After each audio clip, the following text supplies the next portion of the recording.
What if I told you that one of the most dazzling performers in the world, a man whose concerts explode with fireworks, funk, and endless celebration, once stopped all the spectacle, and gave his fans a moment so raw, so heartbreaking, that people inside the theater swore they could feel his mother's presence in the room? What if I told you that Bruno Mars, yes, the man who never misses a beat, who hides his deepest scars behind sunglasses and a smile, finally broke down his walls in Las Vegas, and gave the most vulnerable performance of his life, a tribute to the woman he lost, but never stopped singing for? This is not the Bruno Mars you've seen before. This is not the Bruno Mars of Super Bowl halftime shows or Grammy stages. This is the son, Peter Jean Hernandez, standing under the harsh glow of the spotlight at Dolby Live, singing not for us, not for fame, but for his late mother. And the song he chose? The one he once swore he would never perform again. Tonight, we take you inside the mystery, the hidden clues, and the emotional climax that left thousands in tears and proved once again why Bruno Mars is more than a superstar. He is a storyteller, a grieving son, and an artist who dares to turn pain into music. But before we dive into that unforgettable night, hit that subscribe button, give this video a like, and share it with someone you love, because what you're about to hear is not just a story about Bruno Mars. It's a story about love, loss, and the music that keeps us alive. Now, let's go back. Bruno Mars wasn't born in the neon light of Las Vegas. He was born in Honolulu, Hawaii, into a family where music wasn't just entertainment, it was survival. His mother, Bernadette San Pedro Bayo, was a singer, a dancer, a woman who filled their modest home with rhythm and soul. She was Bruno's first teacher, his biggest fan, and his fiercest protector. She called him her little Elvis. She dressed him in costumes, pushed him onto stages, and taught him that music wasn't about applause, it was about truth. For years, she was the anchor in his whirlwind life. Even as he became Bruno Mars, the global superstar, he never stopped being Bernie's son. And then, in 2013, everything changed. Bernie died suddenly of a brain aneurysm. Bruno was in the middle of his meteoric rise, and just like that, the foundation of his world was gone. He didn't talk much about it in public. He rarely let people see the wound. But those who listened closely could hear it in the cracks of his ballads, in the way his voice broke when he sang about regret, in the subtle choices he made on stage, and that's why what happened in Las Vegas wasn't an accident. It wasn't just a random setlist choice. It was a confession 10 years in the making. Fans had been flocking to Dolby Live for weeks to see his residency. They expected what Bruno Mars always delivers, pure entertainment, a flawless show, a party disguised as a concert. And that's what they got. Until the final night. Until the twist that no one saw coming, because on that last evening, when the confetti should have been falling, when the final chord should have been funk and brass, Bruno Mars walked to the piano instead. He sat down slowly, almost nervously, and the crowd grew silent. Then, he leaned into the microphone, and with a voice trembling in ways fans had never heard before, he whispered, "This one's for my mom." It was a sentence that cracked open the entire room. People gasped.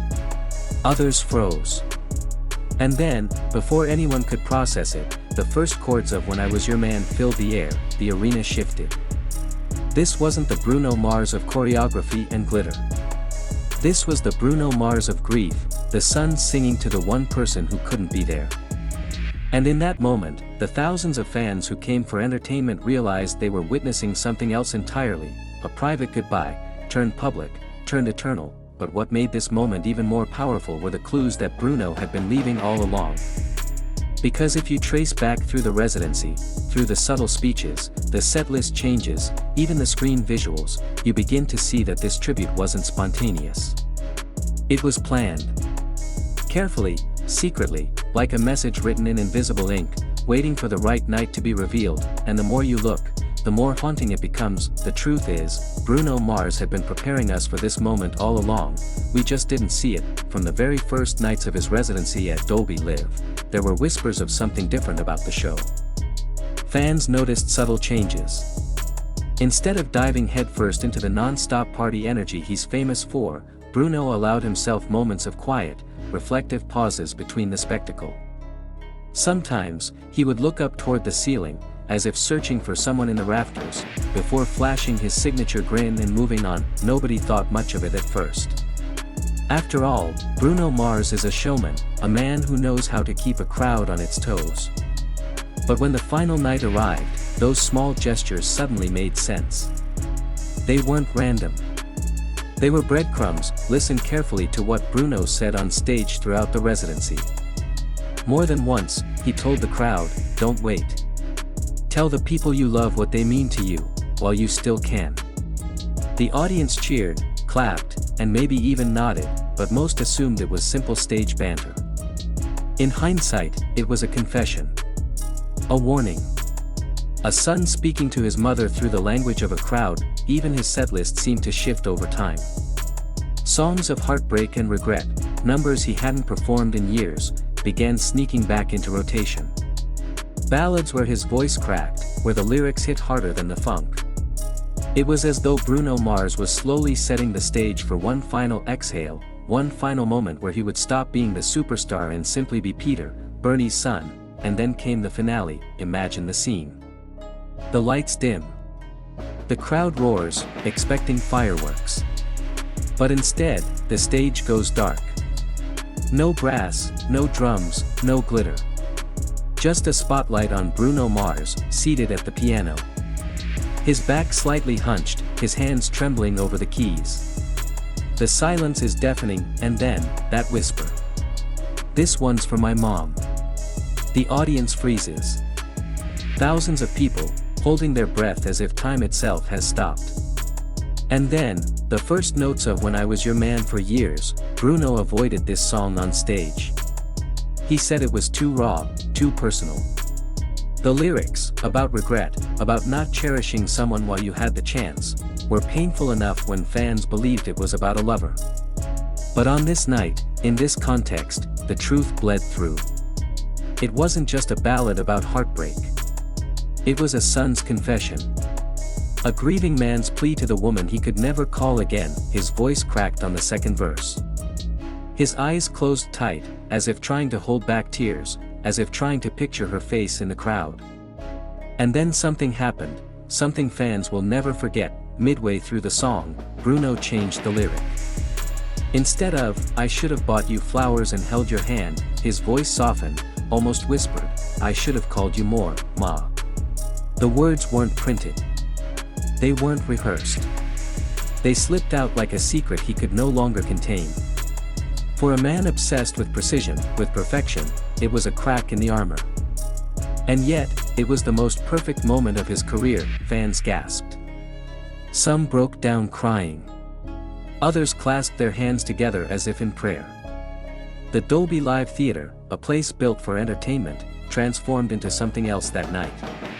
It became a cathedral. A funeral. A homecoming. And here's where the twist deepens, because as the song reached its final chorus, subtle visuals appeared on the massive screens behind Bruno. Not the usual fireworks or neon lights. Instead, faded images, like memories flickering in the dark. A silhouette of a woman dancing.